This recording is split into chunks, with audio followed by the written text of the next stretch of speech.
Alternating series. What a beautiful day for alternating series, huh?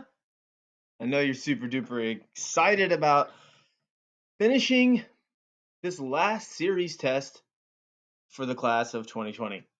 Right? So we've talked about geometric, we talked about P series, we've talked about the ratio test for series, and now the alternating series. Somehow they're going to mix all these together into one fun group of questions for you. I know it. Without further ado, one of the things we haven't talked about yet was the Google form that I gave you guys like 2 weeks ago. It had a geometric question on it, which I put on the geometric video, but I never went over the answers to these two. And maybe you've been curious to know. You notice on this tangent line problem, most everyone got it right. I know you don't see the options. It just says option 1, 2, 3, 4 over here.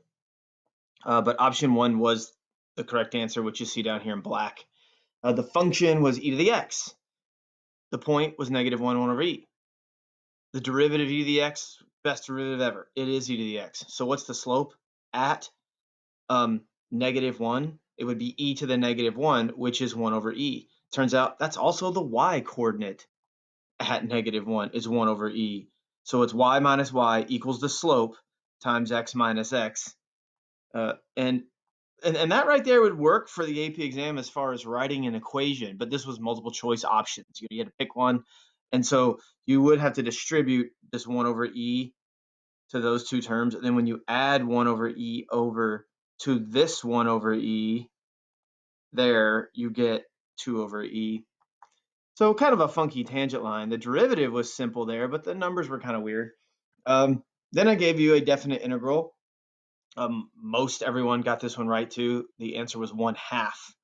So you see this one actually has the number answers, whereas the other says option 1, 2, 3, 4, because those were images when I made the question. You can go back and look at the question if you want to. I guess you all can do that. Can you go back to the Google form and look at it again? Most everyone got this right, 81%. Definite integral, but it was tricky, and I used negative limits of integration on purpose because the negatives are just, ill. And the integral of cosine is sine, but the integral of negative cosine is negative sine. And then when you plug in -π/6, the sign of -π/6 means when you look at the unit circle, you go down, right? And you can go down to the first coordinate, which the sine coordinate there is -1/2. So it's -1/2, which makes +1/2.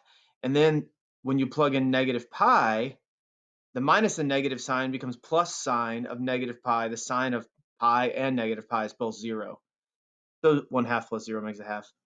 So tangent line and definite integrals. Those are two major, pillars of calculus.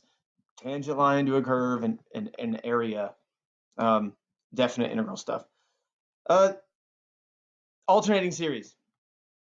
So this one's not so bad, okay? It's got pretty simple rules to it.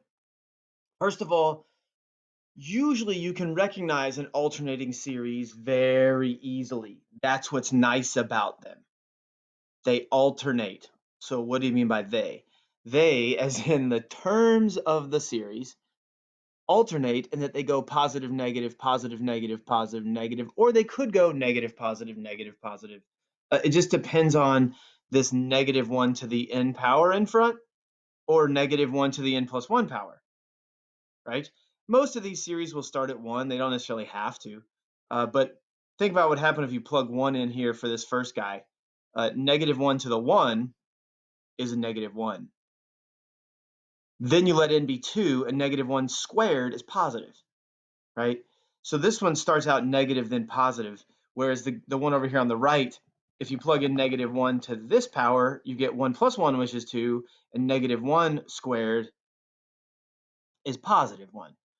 So alternating series, what first of all this means is that the terms are going to change signs. Positive, negative, or negative, positive, negative, positive. How do you know when an alternating series test converges? Two things have to happen. And notice what happens with these two things down here that's kind of neat is these two rules have nothing to do with the alternating part. So when you have an alternating series, like you see in example 1 down there in the blue, there's going to be a -1 to a power. Like that's 99.99999 times going to be there. There's an example down below where that's not there. And we'll see that really it is. It just doesn't look like it. But to prove if an alternating series converges, you ignore the alternating part. See this rule up number 1 up here says to take the limit of a sub n and make sure that equals 0. Where does the a sub n come from, right? The a sub n comes from this piece, right? Or a sub n comes from this piece. It ignores the -1 to the power. And the same is true in rule number 2. You check to see that a sub n plus 1 is less than a sub n. And that part's a little more maybe. Sometimes we'll see that here in a second as well. But first of all, you recognize, oh, it's an alternating series because it's got a -1 to a power. Then to solve it to see if it converges, you ignore the -1 power and you just look at a sub n. So example 1 here is a good one to start with. Notice example 1 has, boom, let's just like red. It has -1 to the n, which makes it kind of look more like this guy, right? If you let n be 1, let n be 1. What is -1 to the 1? -1 to the 1 is -1 times, what's 1 over 1? Because I'm letting n be 1, right? 1 over 1 is 1. Maybe I should do it as 1 over 1. How's that? And then what comes next? Well, you would technically have plus, and then you have -1 to the second. And -1 to the second is a positive. So it's plus a positive is just plus. As this goes on, I'm not gonna write all these powers of negatives and stuff because you just get it that it's, oh look, it's negative, and then it's times 1 over 2 because n is 2. And then what about the third one? Well, the third one, since the first one was negative, the second one's positive, the next one's gonna be -1 over 3, right? Because this is just plus a half. This is -1 plus a half minus a third plus a fourth minus a fifth plus a sixth. So you may say, hey, Mr. Quirk, I recognize that pattern from before. And when we made them all positive, that was the harmonic series. The harmonic series that we talked about in the P series video. So if you haven't watched the P series video yet, it was posted before this one. You got to go back and watch that one. This is an alternating harmonic series. Alternating harmonic series. And then when I look at my handwriting there, it's gross. It's -1 plus a half minus a third plus a fourth minus a fifth plus a sixth. And oh, so it's a little bit neater. So this is the alternating harmonic series. If you remember the P series video, in the harmonic series, this is n to what power? What is the power of n there? It's n to the first. And in the P series rule, P series converges when that power is greater than 1. If it's equal to or less than 1, it diverges. So the harmonic series diverges, but the alternate or alternating harmonic series doesn't. Why is that? Well, we can look at these two rules right here. So the first step is check to see the limit as n approaches infinity of a sub n. And a sub n is 1 over n. Not -1 to the n, just the 1 over n part, just this part. That's the a sub n, right? A sub n, a sub n.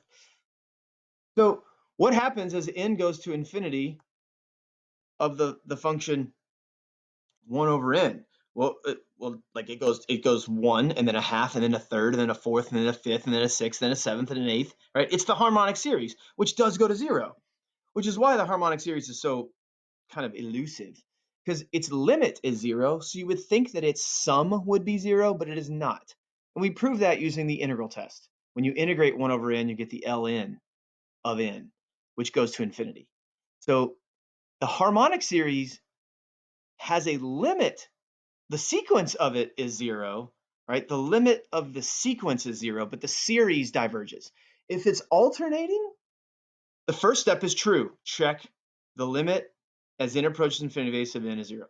The next part is is each term in the pattern less than the term before it? So, how about right there? So what's happening here is I know the limit as n approaches infinity of a sub n is 0. Check. That's part 1, rule number 1. What's rule number 2? That a sub n plus 1 is less than or equal to a sub n. Now this is kind of annoying. What does this mean? This means if I take the first term, that would mean a1, right? a1 is the first term. What would 1 plus 1 be? What's a sub n plus 1? That's a sub 2.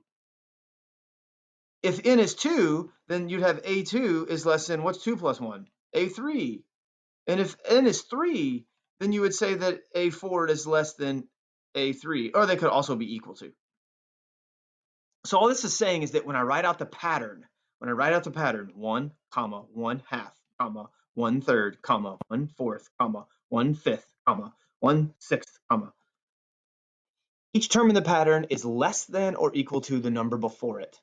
If that is true, then this second rule works. Check, right? Check. Notice 1 half is less than 1. 1/3 is less than a half. 1/4 is less than a third. And these things are sometimes hard to know. Maybe if you're not good with fractions, like 1 half is 0.5.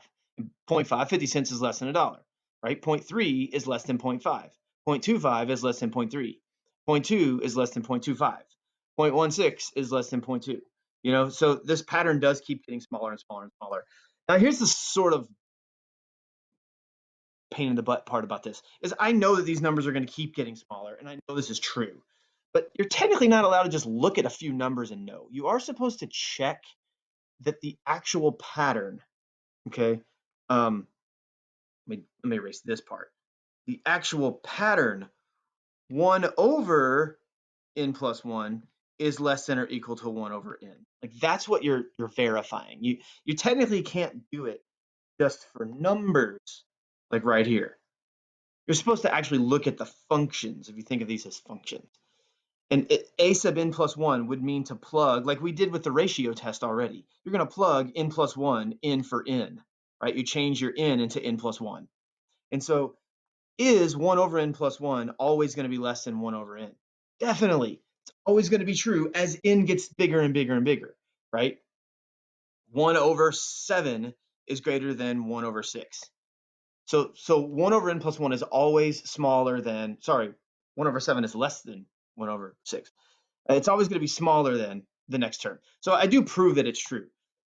I like to look at the numbers, think about the numbers. But on the AP exam, they're probably going to want to see this statement right here that's in the box, okay? So I just proved that this alternating harmonic series converges by the alternating test. This series converges. The limit of a sub n as n approaches infinity is 0, and each term in the sequence is less than or equal to the term before it for all n. Or maybe not for all n, but for a certain number of n. And that's when it gets to be annoying as well, coming up in the next examples later on down the line. Before I go to example 2, I actually did want to squeeze in an example 1.5. Just because we saw at the beginning, you can have a series that's from 1 to infinity of -1 to the n plus 1. What if I had used this question instead of the one before it in problem 1? So notice the difference here is when you let n be 1, 1 plus 1 is 2, and -1 squared is +1 times 1 over 1 is +1. And then let n be 2. 2 plus 1 is 3, and a -1 cubed, a -1 to an odd power, is -1 over, and again, n was 2, because 2 plus 1 is 3, but down here, n is still just 2. And then let n be 3. 3 plus 1 is 4, and a -1 to an even power is positive, and 1 over, again, n was 3. So you notice the pattern here. It goes positive, negative, 1 over 1, 1 over 2, 1 over 3, 1 over 4, 1 over 5, 1 over 6. So if you compare it to the red numbers up here that we wrote the first time, I don't know why I switched to red. I guess just to add colors. It's not the same series. These two series are different series, okay? But they would both converge by the alternating series test, right? To prove example 1.5 converges, I would do the exact same math that I just did right here, okay? Because I would ignore the alternating part, right? So question 1 and question 1.5 are technically different questions, but the math behind proving that they converge is exactly the same, which is kind of weird, you know? They would definitely converge to different answers. And this is another thing that's annoying about series tests, is that they don't always tell you what the series converges to, okay?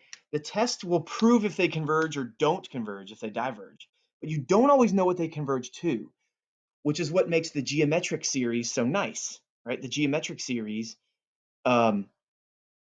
is a way to, plug in A and R and you have this formula and it tells you the answer. So you might think, why are we spending all this time doing all these series if we don't know what they converge to? That's a part of what the Taylor-Maclaurin series does. Okay, so we never really quite are getting to that this year, is that if you have a Taylor or Maclaurin series, which is the same thing as a Taylor and Maclaurin polynomial, right? So what I can do is I can write a Taylor series to approximate one of these series, and the more and more and more terms I put in the Taylor series, the more accurate the sum is. So if you had a Taylor and Maclaurin series, you could approximate these sums, and that's kind of the end of the chapter. So right now we're learning these series tests, right? These convergence tests, integral test, p-series test, alternating test, geometric series. Remember we talked before about telescoping series? We talked about the nth term test for divergence, which only proves divergence, and that's going to actually come back to play here in alternating rules. We'll see divergence in a second, but these two series here, they do converge. What do they converge to? I don't know. Notice this very, very first term would be -1 plus a half, which is -1/2. This first partial sum, right? Something else we talked about way a long time ago was partial sums. In example 1.5, what's 1 minus a half? If you look at the first partial sum, it's a positive half, right? So the top series goes -1/2 and then plus a half. And then I'm going to go -1/2 minus a third. But down here, I'm going to do +1/2 plus a third. So they're definitely different numbers, okay? Would they be complete opposites? Probably so. Because I could just a negative out on top, and I would get what's down there, and then the negative would be the opposite answer. So, so we're not too concerned about what do these series converge to. It's just about, does it converge? So we have these two rules, right? Alternating series. I've already taken longer than I wanted to. We're basically done. For right now, you can just quit. But I made up a few other examples to kind of talk through. Example 2, right? I want to go down to 3. You look at this and you might go, well, it doesn't look like it's alternating. And this is one of the things that can be annoying about alternating, is they might not write it in the kindest way. Okay, notice this is technically -1 to the n power, right? Notice I started this one at 0 because the power is allowed to be 0. Whereas you go back to example 1.5 that's right above it. I can't start this series in 1.5 at 0. It cannot start at 0 because you'd have a 1 over 0, and you can't have that. Whereas example 2, I can start it at 0 and it's fine. If I wanted example 2, I could still start it at 1, okay? If I started at 1, the rules for alternating series tests are the same. The sum would be different, right? So if I actually had to find the sum starting with 0 would be a different sum than starting at 1, okay? Or it could be. I could start it at 4 if I wanted to. It was supposed to be a 4. I could start it at 4. Obviously, if n is 4, then my first term is way different than if n is 1 or if n is 0. But the rules for alternating series are the same, okay? The rules are the same. I still want to check to see if the limit as n approaches infinity of a sub n is 0. And I want to check to see if a sub n plus 1 is less than or equal to a sub n. Those are the two things you have to check. Alternating series tests. Okay, so first step, this is alternating. Even though it doesn't look like it, it really is.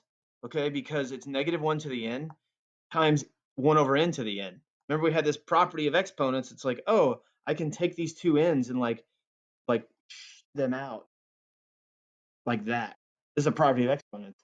And now that would leave me with -1 times 1 over n, which would just make -1 over n. Oh, why did I go to n? Sorry. 2. I had example 1.5. I started talking about that. I screwed up the denominator. Sorry. It's a 2. Can't go back and change it now. Well, I changed it, but I can't undo my words. So anyway, this is another way to write the original question. Like this. 1 over 2 to the n and negative 1 to an n. So this does alternate. I can ignore this part, right? Just ignore it. And think about what's happening as n approaches infinity of 1/2 to the n power. Like what is that doing? Well, again, we're looking at the sequence, right? The pattern of numbers. I take the limit of a sub n. A sub n is the sequence. Notice what's happening here is when n is 0 or when n is 1. It really doesn't matter if I start at 0 or if I start at 1 or if I start at 4. What matters is going to infinity. And in terms of infinity, 0, 1, and 4 are negligible, right? So if I let n be 0, I get 1. Let n be 1, I get a half. Let n be 2, I get a fourth. Let n be 3, I get a eighth. Let n be 4, I get a 16th. So if I start at 1 or I start at a half or I start at 16, it still is going to have the same limit as n goes to infinity, right? What's happening to these numbers? These numbers are getting smaller and smaller and smaller. Or as Faith No More would say, smaller and smaller and smaller. Keep coming back smaller and smaller and smaller. I'm getting closer to the camera and you can't even see me. Like, all right, hello from Mr. Quirk. I thought about making these videos with the webcam always on, and it's just kind of, yeah. Smaller and smaller and smaller. Keep coming back smaller and smaller and smaller. That was just for me. Okay, I quit. Cheers. But this part is true. The limit equals 0. Check. Now, is it true that 1/2 is less than or equal to 1? Yes. Is 1/4 less than or equal to 1/2? Yes. Is 1/8 less than or equal to 1/4? Yes. So it is true that 1 over 2 to the n plus 1 is less than or equal to 1 over 2 to the n. That's technically what you're supposed to show. And how can I prove that that's true here? See, it's obviously true when you think about the numbers. Personally, I'm fine with just using the numbers. But if they may say something on the AP exam, especially this year, since they cut a lot, they may say, well, verify, or how do you know that a sub n plus 1 is less than a sub n? And so what we have here are some more properties of exponents, right? And we've talked about this rule here recently, that if you have a base to a power that is a sum, right, you can rewrite that. I'm going to have to sort of go horizontal. I got a little space below. There we go. This is really 1/2 to the n times 1/2 to the 1, which is less than 1/2 to the n, right? That's a property of exponents that says if you're multiplying things with the same base, you can add their powers. So if you're adding powers, you can split it into a product of the same base. This is the rule going backwards. And so what do you have there now? I'm going to get rid of these numbers. Wish I could undo that circle, but that would mean undoing everything. I pretty much have it now in this next step. Is you know what 1/2 to the 1 is. What's 1/2 to the 1? 1/2 to the 1 is a half. What am I multiplying a half by? A half to the n. And wouldn't a half of a half to the n always be less than 1/2 to the n, right? It's like saying a half of a dollar is less than a dollar. A half of a watermelon is less than a watermelon. Half of a pizza is less than a pizza. Half of a booger is less than a booger, right? If somebody said, eat this booger, and you're like, nah, dude, that's disgusting, I can't do it. And they're like, all right, only half. You'd be like, oh, okay, I mean, it's only half, it's not as much. Okay, sorry. Anyway, so that proves this, check. I just proved this alternating series converges. Now, going back to 12 minutes ago when I started this problem, because this has taken me way longer than I thought it was going to. You might have said, yo, Quirk, that's just a geometric series. Do what? It's geometric. Geometric. You watched my video, right? So I made that video, and what I did was bad was I had my phone in my hand, and so I had the music playing on my phone as I'm dancing. You know, it's geometric. Boop, boop. I didn't realize this till I went back and watched the stupid thing that you couldn't hear the music because I kept moving it away from the stupid computer where the mic is. You know, boop, boop, boop, boop. To go back and watch it, you can hear it very faintly. It's geometric, and right now I know that the absolute value of of negative 1/2 is less than 1, means that this series converges because it's geometric. Okay?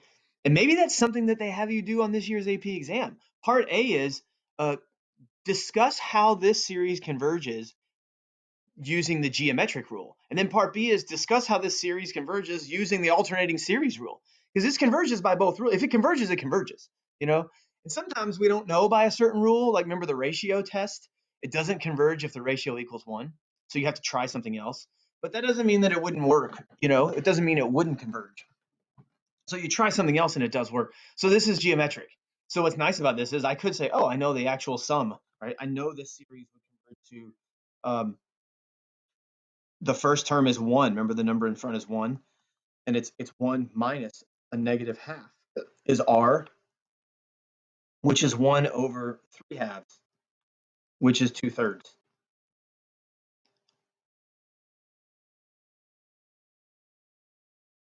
I feel like I did that wrong. 1 over 1 plus a half. I'm trying to rush through this. I don't even care about this right now. I'm trying to move on through this thing. It's 2 plus 1 is 3/2. The reciprocal is 2/3.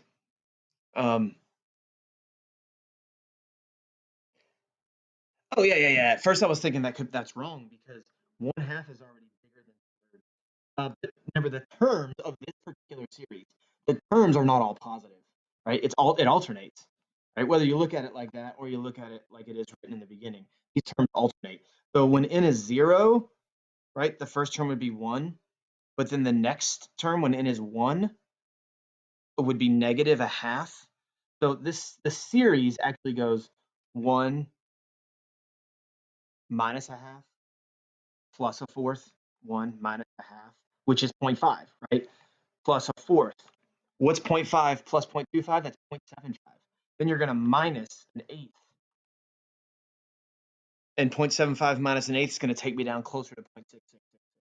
And each of these terms after this is just going to get smaller and smaller. But the limit would be, right, would be that 2/3. So it is geometric. It converges by the geometric rule and by the alternating series rule. So let's rip through. Here's 3 and 4. You know, 3 and 4 look very similar. Okay, I tweaked something. First of all, they alternate, right? Oh, what did you do, Marty? I hit new page. Sorry. I want these videos to be short, but I talk too much. Again, if you want to, just quit right now. Or take a break. Take a break. Go get something to eat, get some water, go to the bathroom, come back. So this alternates. It's an alternating series. So what do you do to prove it's an alternating series? Converging, you ignore the alternating part. So the first step is I want to see if the limit as n approaches infinity of n squared over n plus 4 is equal to 0. What is it equal to? Well, notice it's n approaches infinity. It's a ratio. And n squared over n squared plus 4 is a ratio where the degree on top is equal to the degree on the bottom. And when the degrees are equal, that means the limit as n approaches infinity is a ratio of their coefficients, which is 1. And what do we know about 1? It's not 0. So it turns out this is the first time we've had an alternating series like fail this first step. So when it fails that step, we definitely know it doesn't converge. Does that mean it diverges? And that's where it's kind of like, I don't know, not converging, is that the same thing as diverging? So remember, we had that nth term test for divergence, and that's basically what tells us this diverges. The nth term test for divergence was not explicitly now being put on the AP exam, but it's used a lot. The nth term test for divergence says if the limit of a sub n is not equal to 0, the series diverges. If the limit as n approaches infinity of a sub n is not 0, in this case, 1 is not 0, so it diverges. It diverges by the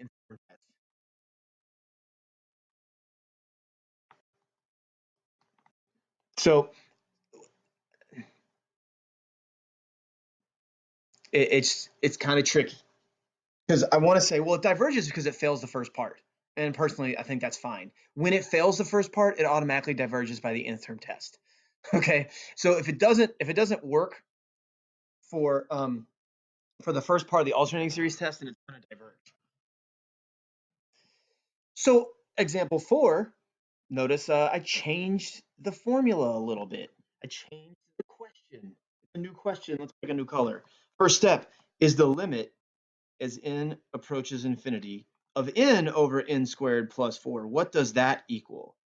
Again, I ignore the alternating part. Scratch the alternating part out. Take the limit of a sub n. A sub n is the sequence without the alternating part. Now, notice this time it's a ratio. The degree on top is smaller than the degree on the bottom. So what's the limit, or what is the horizontal asymptote when the function grows faster on the bottom than it can on top, right? That's equals 0. And if equals 0, that's good, right? Check. That means the first part of the alternating test is true. Okay, cool. So remember that rule when you have a ratio, or when you have, a ratio, you look at the degree on top, degree on the bottom. Now, how do I check the second part? The second part says that a sub n plus 1 has to be less than or equal to a sub n. So look, I wrote some numbers here. I saved myself some time, and the spacing worked out pretty great, didn't it? What is the sequence n over n squared plus 1, right? N squared plus 4, when n is equal to 1. So I had 1 on my brain. You plug in 1, right? What's 1? 1 divided by what's 1 squared plus 4? 5. So the first term is a fifth. Then let n be 2. So what's 2? Tag on it. There's numbers there. 2 over 2 squared plus 4 is 8. So it's 2 over 8. Let n be 3. What's 3 squared? 9 plus 4 is 13. So it's 3 over 13. Let n be 4. What's 4 squared? 16 plus 4 is 20. So it's 4 over 20. So there's my pattern of numbers. And this is the thing that you might notice it's kind of weird here. If you look at these decimals, now this is something that on this year's AP exam, you do get to have a calculator. Where's example 5? What's way down there? Okay. You do get to have a calculator. So you can look at these decimals. But what you might sort of notice, even without the calculator, is when you have 1/5, and then you'd think of that as 1/4. Because see, 2 goes into 8, 1/4.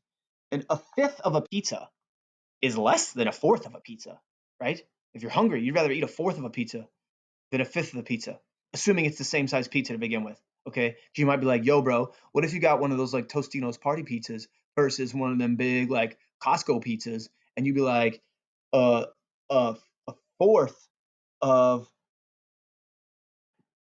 I don't know, I forget what I was saying now. Move on. What has happened here that did not happen in our first 2 examples because example 3 diverges, so it didn't count? Notice this second term, 0.25, is not less than or equal to 0.2, right? A quarter is not less than 20 cents, right? That's a problem, right? So you might think, well, does this thing diverge? So it doesn't diverge. But what we have to say, and this kind of goes back to, screwed up. It goes back to the really original rule. If we look at the original rule, it says up here, this has to be true for all n. So to make it true here, I just need to state for which n this actually works. Check. For all n. Notice 0.25 is bigger than 0.3, 0.23, right? So 23 cents is less than 25 cents. 20 cents is less than 23 cents. 17 cents is less than 20 cents. That's what the rule up here says, right? If you think of it in terms of the other way, a sub n has to be greater than a sub n plus 1. So 25 cents is greater than 23 cents, which is greater than 20 cents. Notice at this point, numbers do go down. They do go down. Robert, it goes down. No, it don't. Robert, it goes down. No, it don't. Robert, it do go down. Sorry, had to be done. So if I just start with n equals 2, this statement up here is true um, n plus 1 over n plus 1 squared plus 4 is less than or equal to n over n squared plus 4 for n greater than or equal to 2. Kind of means I'd go back to my original question. Notice way up here. If I make this a 2, it's true. And like I said in the very beginning, that very first problem, I started at 0. Well, maybe I started at 1. Maybe I started at 4. So if I state that every term is smaller than the previous term, as long as I start with 2, then this thing converges. So this is definitely a tricky side to the alternating series test. And one of the things that makes AP Calculus exam not so uh, enticing is that I feel like they like to be tricky sometimes. How do you prove that it's true for n greater than or equal to 2? Well, we just did it by looking at the numbers, right? See, if I ignore this first point 2, it's true for all of those. So personally, I feel like looking at numbers is a great way to do it. Is that the mathematical WWDLD, right? Which I don't have one of those at home. They're only at school. WWDLD. Sorry, guys. Maybe this coronavirus is all my fault because I never gave out WWDLD bracelets before. And since I gave out the WWDLD bracelets to the class of 2020, then we got the coronavirus. It might be my fault. I just thought about that right now. I'm sorry. What would Dr. Larson do? Dr. Larson would like to say, hey, homies. Hey, homies. Hey, homies. Is there a way that we can figure out if a function is decreasing, if a graph is going down, if the terms are getting smaller and smaller and smaller, right? What's something that I can do to prove that a graph is going down, to prove that it's decreasing? Remember our ink and dink tables is we wanted to check to see when the derivative is negative. When the derivative is negative, that means the slopes of the tangent lines are negative. The slopes of the tangent lines are negative, that means the graph's going down. So how do I get these terms to go down? It do go down. I want to look at this sequence. And this is something that is not mentioned in the alternating series test, right? Like, I don't know, I was going to do derivatives.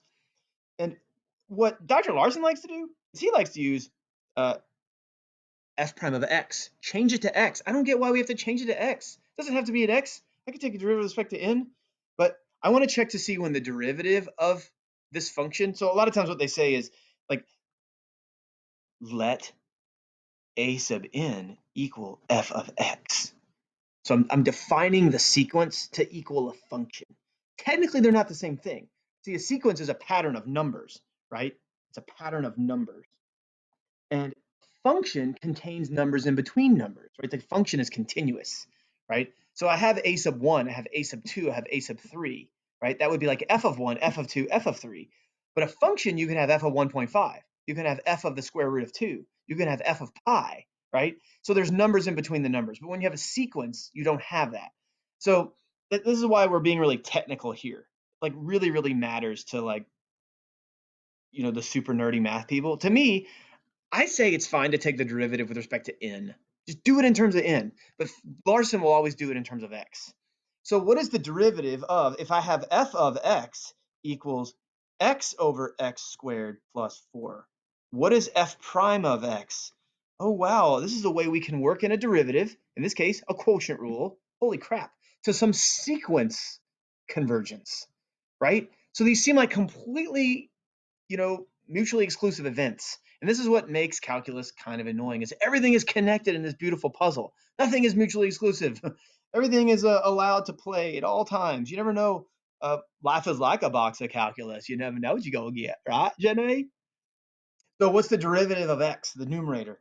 Remember, it's 1. It's u prime v minus v prime u all over v squared u prime v minus v prime u all over v squared. Okay, what am I going to do with this derivative? I want the derivative to be less than 0. I want to know when this derivative go down, because I know it do go down. Well, The good news here is, and I know we haven't solved inequalities since algebra 2 probably. When you have a fraction, and it's just pretend like it's set equal to 0. If we were finding the critical numbers, right? I would set it equal to 0 and cross multiply, and the denominator goes away. Same thing happens here with the inequality. The denominator goes away, times it by 0. What do you have in the numerator? The numerator is 1x squared minus 2x squared, which is negative x squared, plus 4 less than 0 because the denominator goes away. All I did was simplify the numerator. 1x squared minus 2x squared is negative x squared. Now solve for x. How would you get rid of plus 4? Well, you would subtract 4. How would you get rid of dividing by negative 1? Sorry, timesing by negative 1. You would divide by negative 1. And what happens when you divide by a negative 1? To a less than sign as it becomes greater than, right? And what is 4 divided by 1? It's 4. How do you get rid of the square? You square root. And I don't need plus or minus here because I'm talking about, again, positive terms. The square root of 4 is 2, right? Because technically x, remember, I'm letting x be n, and I don't let n be negative 2. So I don't worry about the negative 2. It's just when x is greater than 2. See, if I had done this whole stupid thing in terms of n, so Larson does this in terms of x. Change all of those x's to n's. This very last step would say n greater than 2. Okay? And technically, I think I can I set all this equal to 0? See, when n is equal to 2, the numbers go down. So there it is. There's my n greater than 2. I just said it right there. So to prove it using calculus, to prove it using math, you have to take a derivative. You take the derivative and set it. I know Larson always sets it less than 0. So, because this is the thing, remember, go away, teachers. Google Hangouts, like all the teachers are hanging out on Google Hangouts. It's like so cool. It's mostly the same like 4 people that have comments, but it's fun to see how teachers interact with each other. They help each other a lot. It's really cool. See, you want to know when the terms go down, and starting if it equals at 2, it equals 0, right? See right here, 2 squared is 4, negative 4 plus 4 equals 0. And in terms of like the graph, right? The graph when it equals 0, that's where the min and maxes are. That's where it plateaus, right? See, like when the graph is like it plateaus at equals 0, and then when the slope is negative, it goes down. So I need to know when it's negative, but when it equals 2, that's my first point. That's almost like my maximum. That is the maximum. It's the highest point. 0.25 is my highest. Then it goes down. So it's okay to equal, like you use the less than 0 in the math, but then you can set it equal at the end. Okay, you make it equal. So that's a lot of algebra that just happened there. Holy mackerel. This video is taking too long. How long is it? I cannot do this. This is going to be a 15-minute video, I swear. I have 2 more examples. All right, and then I'll let you. No, I have 3. I think I have 3. Son of a.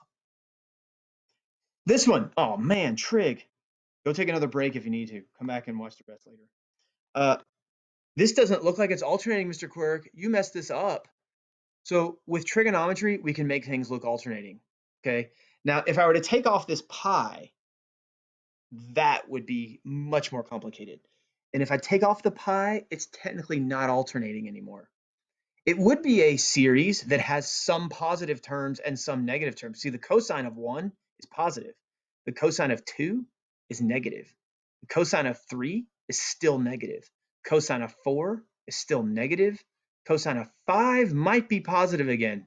5 radians is close to 300 degrees. So yeah, it's probably positive. The cosine of 6 is positive again. The cosine, see, it doesn't alternate like plus, minus, plus, minus, plus, minus, plus, minus. So this right here, what you're looking at right here is not an alternating series. Okay. So what would you do about that? Ooh, wow, that's kind of fun. That's a whole nother thing. We don't have to worry about that. Okay. He talks about it in this section. But if you put a pi in there, it alternates. Because now I don't have the cosine of 1. I have the cosine of 1 pi. And what is the cosine of 1 pi? The cosine of 1 pi, right? So let n be 1. You get 1. The cosine of pi is negative 1. Then let n be 2. You get a half. What's the cosine of 2 pi? 2 pi is positive 1. Let n be 3. You get a third. And what is 3 pi, the cosine of 3 pi is -1 again, right? So you're looking at your unit circle. Remember, you get to look at the unit circle this year. Plus a fourth times 1 is 4 pi. And then if you notice, this is just -1 plus a half, negative a third plus a fourth. And then the next one would be negative a fifth. And if you want to stop right here, you'll go back to example 1. This is example 1 all over again. This is like having a -1 to an odd power, so n power, and then it's just 1 over n, right? So it turns out this cosine of n pi is a weird way to write -1 to the n. This was our original question. So I'm done with this problem. I won't spend any more time on it. But I'm just showing you here that sometimes an alternating series can be elusive. It won't look alternating. It's like in disguise. You know, like trick or treat, what are you? I'm an alternating series. Well, you don't look like it, cosine. But I am. See, it's me, alternating series. And they take off the cosine costume. Like, oh, look at you, alternating series. You little rascal. You little rascal, you. Trying to trick me. Alternates. Oh my gosh. Okay. Holy mackerel, did you have to bring logs into this? Well, I did because one of the things that can happen, obviously this one looks more alternate, right, is the limit as n approaches infinity of the sequence might require L'Hopital's rule. Do what? So remember, to take a limit, you plug in the number, right? You let x get bigger and bigger and bigger. So plug in infinity, you get the natural log of infinity plus 1 is infinity, and infinity plus 1 is infinity. Infinity over infinity is an indeterminate form, okay? Remember the indeterminate form? Indeterminate form. Infinity over infinity or 0 over 0 means L'Hopital's rule. Remember, and that would be Guillaume Francois Antoine Marquis de L'Hopital. Lopi, sorry. Lopi. Yo, I kind of gotta like Lopi. L'Hopital's rule. Like, I don't have to go really bad, but just kind of on the low. Gotta go. Means L'Hopital's rule. L'Hopital's rule is where you take the derivative of the top over the derivative of the bottom and do the limit again. As long as you get infinity over infinity, okay, or you get 0 over 0, you use L'Hopital's rule. Guillaume Francois Antoine de Marquis de L'Hopital. So what's L'Hopital's rule in this problem? The derivative of ln of n plus 1. Remember, the derivative of ln of x is x prime over x. The derivative of ln of n plus 1 is the derivative of n plus 1, which is 1, over n plus 1, divided by the derivative of n plus 1, which is 1. Right? So that's the derivative of the numerator, derivative of the denominator. And notice this is the limit as n approaches infinity of 1 over n plus 1. The divided by 1 kind of goes away, right? I don't need to divide by 1. And hey, we saw something like this earlier. As n gets bigger and bigger and bigger, what does the fraction do? This fraction gets smaller and smaller and smaller and smaller and smaller. Okay? Keeps coming back smaller and smaller and smaller. Faith No More. Nobody listens to them, do they? Love Faith No More. They've been around since I was a kid. Maybe you've heard the song Epic. Can feel it, see it, hear it today, but if you can't, then it doesn't matter anyway. You will never understand it because it happens too fast. Feels so good, it's like walking on glass. It's so cool, it's so hip, it's all right. It's so groovy, it's out of sight. You could taste it, smell it so sweet, and it makes no difference because it knocks you off your feet. That, you know?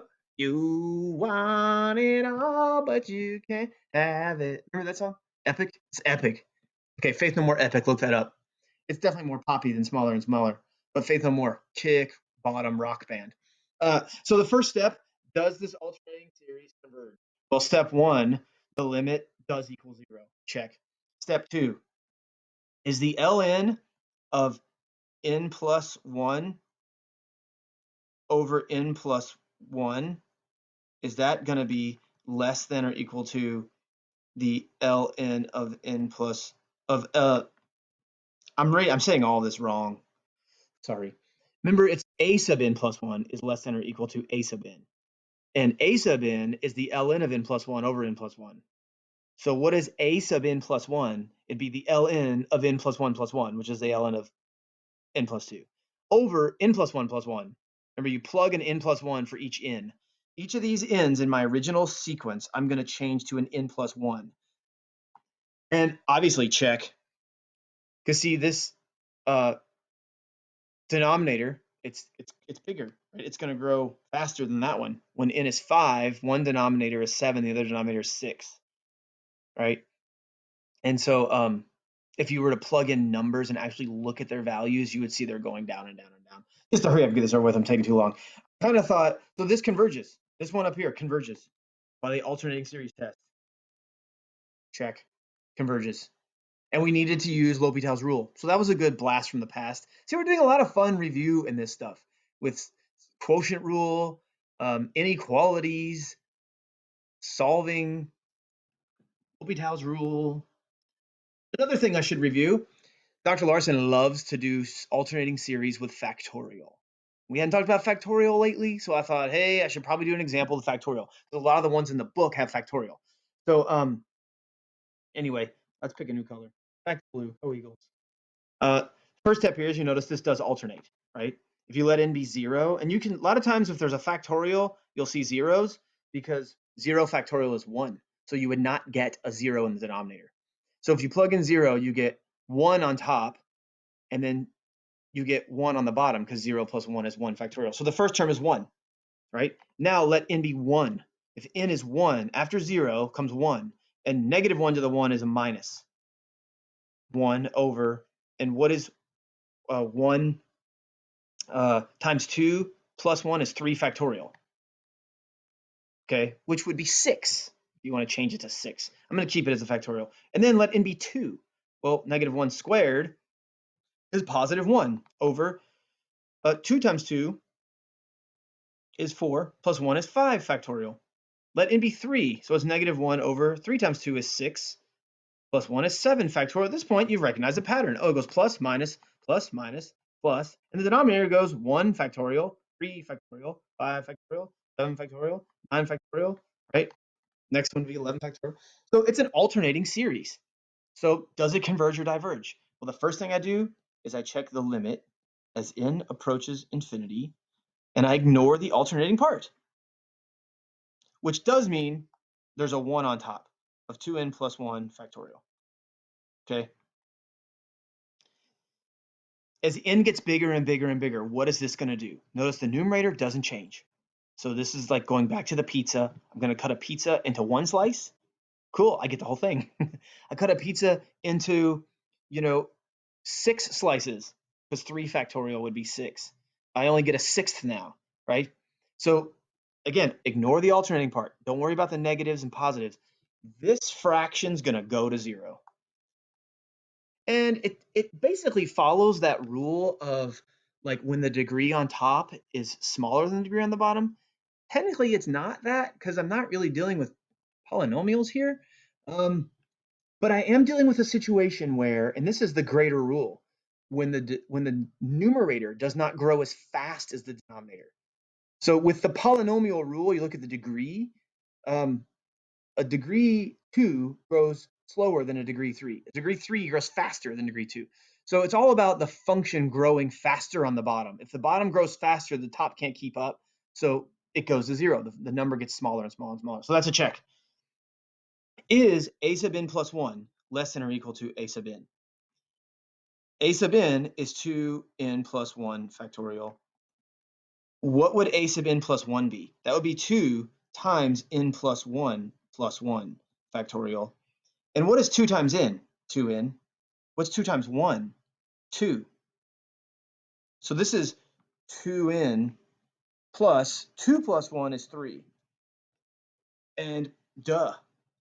If you look at these two fractions, absolutely everything is exactly the same with both of them, except one's a 3 and one's a 1, which means if there's a 3 in the denominator, it's got to grow faster than the one with a 1, meaning these numbers are going to be smaller, right?